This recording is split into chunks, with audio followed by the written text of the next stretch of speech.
First Things First is sponsored by Gillette, the best a man can get. Hi, everyone, and welcome to First Things First. Oh, if you were here for the pep talk that took place about 30 seconds ago, we are excited, ready to do this. Yeah, have another sip. I'm Jenna Wolf. That's the Hall of Famer Chris Carter. This is Nick Wright. You're happy we got a lot of basketball. You're happy we got a lot of football to talk about. Much more fallout from the Anthony Davis trade request. I'm just happy that I'm here in your presence. I just want to make sure y'all know how happy I am.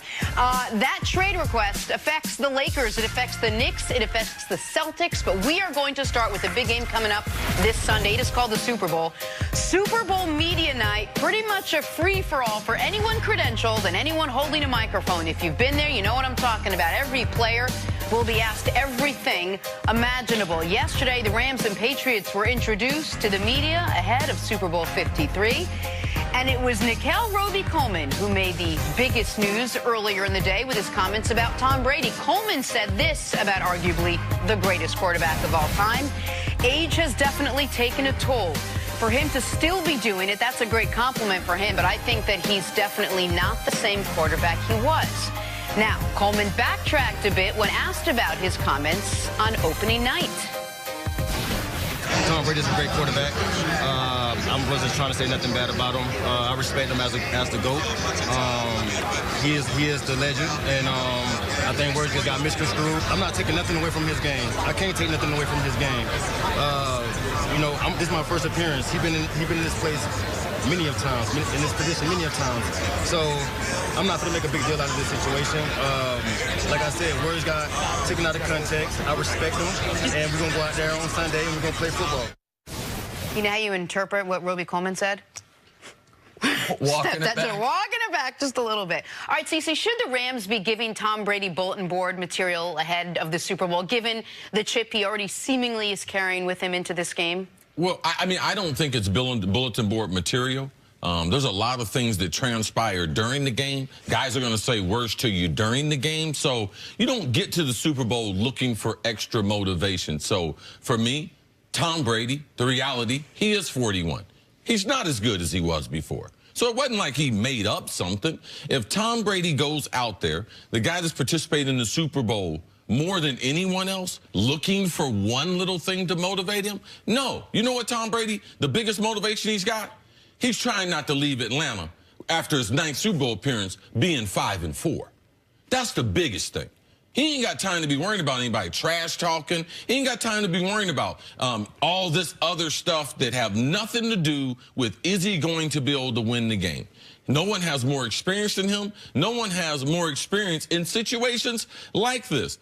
People think they don't talk trash to Tom Brady every single week. Yes. We just very seldom hear it, but every single week, guys are gunning for the best player in pro football, and that's Tom Brady. So, no, I don't expect this to be bulletin board material. I don't think Bill Belichick will even mention it again. Now, Edelman, other people, yeah, they might say something, but this is not motivation when you get to this level and you're Tom Brady. This might sound odd, but if there is ever a situation where for a game and a player that anything you say is not going to have any impact whatsoever, it would be this game, the Super Bowl, and this player, Tom Brady. We can't simultaneously say one of the things that makes Tom Brady the GOAT is that he is as motivated as any player we've seen, works as hard as any player we've seen, that he consistently tries to find the holes in his game to shore them up, stay good at what he's always been great at, and attacks each and every game,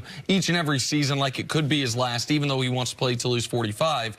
And then also say, but now he's going to try harder. Yeah. Prior to Nickel Roby-Coleman doing this, he might have been like, Super Bowl win or lose, whatever it is.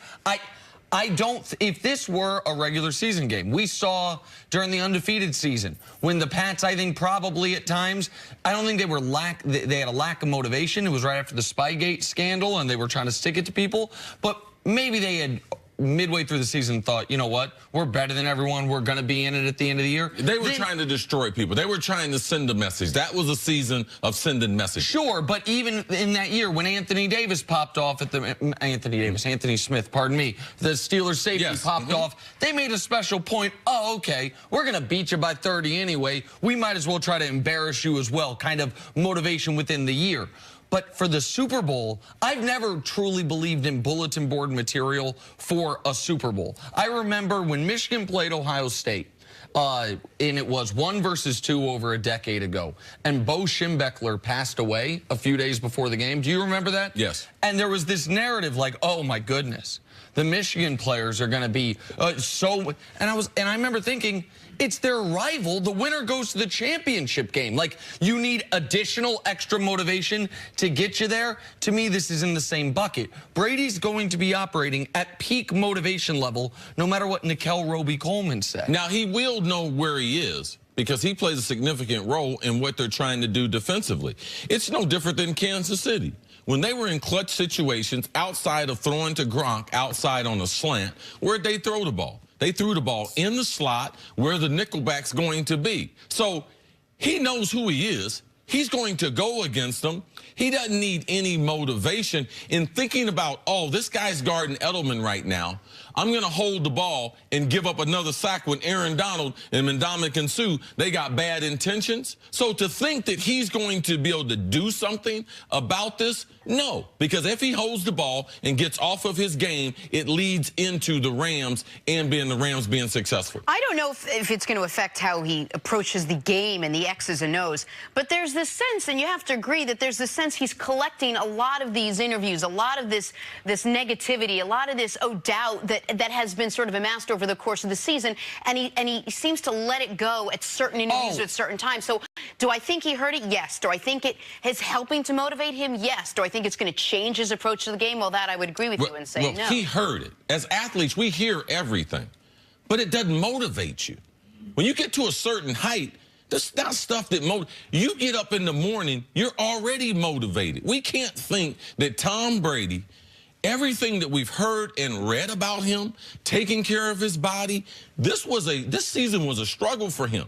They lost by double digits 3 times on the road. They got embarrassed, losing in the worst New England way fashion, losing to the Miami Dolphins. It was a struggle. Now, we can't think that the last 2 weeks against the Chargers and against the Kansas City, that's the way the whole season went.